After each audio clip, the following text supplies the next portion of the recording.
Welcome back, and today I have the top 10 new must-play VR games. These are pretty new games, some really up-to-date games. Although it depends on when you actually watch this video.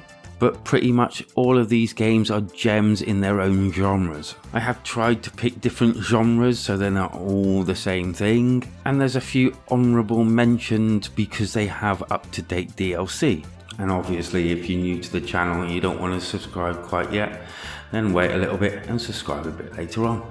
Thanks. So first up we have Action Hero, which is basically Super Hot, which I keep putting on all my other videos, and it's just nice to have something different with the same premise. And just like Super Hot, when you move, time moves. And then when you stop, time stops, along with everything else. And in Action Hero, what makes it different is the fact that you're an actor and you go through different scenarios in the film industry. And as you can plainly see, the actual art style is completely different and more grounded to realism as well. I have been waiting for so long for a brand new Super Hot game to come out, and this will do nicely. Next up we have Trombone Champ Unflattened. This one is one of those rhythm-based games, kind of like Guitar Hero, but obviously without an instrument in your hand. Or is it? Huh? And obviously I say that because you have got an instrument in your hand because it's VR. And you can even unlock a load of different and, let's just say, quirky different trombones on your trip.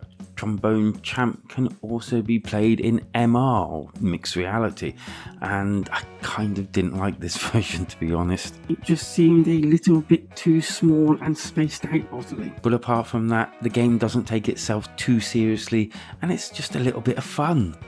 Next up we have By Grit Alone, and this one is a horror game made by, I believe, the same people that did Dead Space and something to do with Resident Evil as well.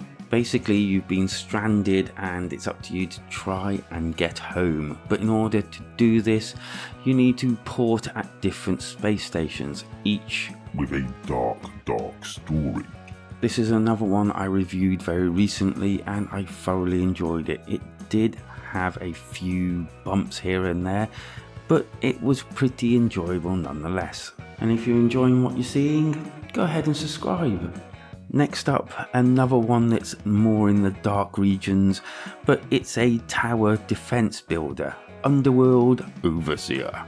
If you remember those dungeon buildings like Dungeon Master, things like that, that you build your own dungeon to keep the quote unquote heroes out, then this is basically that. But in VR.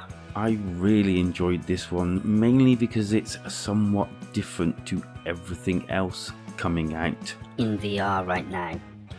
Arizona Sunshine 2.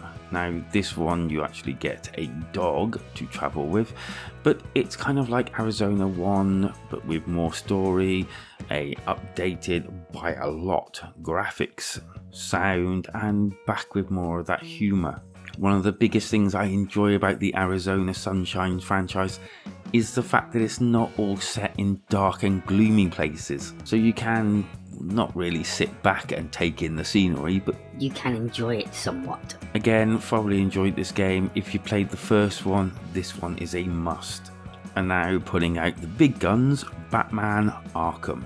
I do think that it is pretty cool that we've got a game here in VR based on a much loved franchise. In fact, this one is set between Arkham Origins and Arkham Asylum.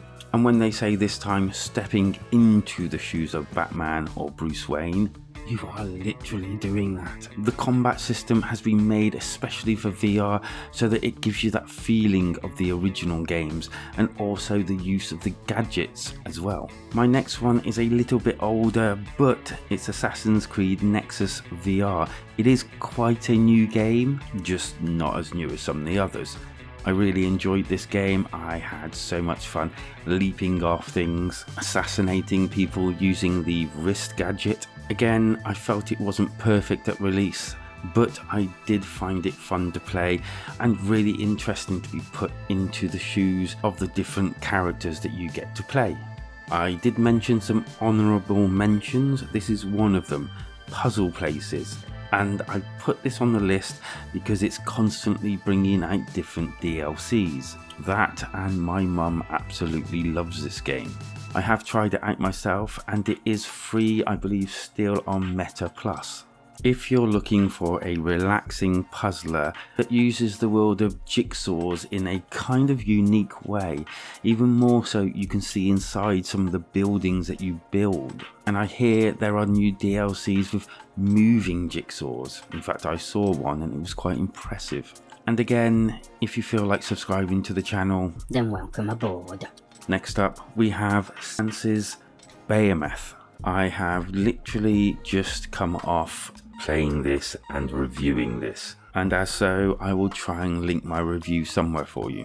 This game can be probably hit or miss on whether you get a bad version or a good version. I happened to get the bad version and had more than a few different problems. But aside from the problems which made me have to restart certain save positions over and over again, I found the combat to be pretty solid, which is a good thing considering you're doing it a lot.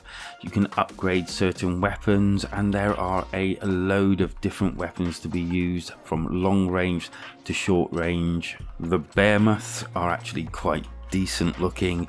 They are huge and you feel it in VR. Having to climb up these huge giants in order to cause damage or in fact trick them into moving into different positions felt taxing at times, but kind of in a good way. We're all hoping that the Day 7 patch fixes all the problems, but even with these problems I would still say it's worth playing. It's that good. At times it will literally take your breath away. So that's my top 10 new must-play VR games. You'll find the majority of these games in the MetaQuest store and on PC VR, i.e. Steam, which means no matter which headset you have, it's pretty well catered for. The list was in no particular order, but would you have changed any of the games within it? If so, let us know what you would have picked down below and what would you have taken out. Thanks for joining me, take care, subscribe. See ya!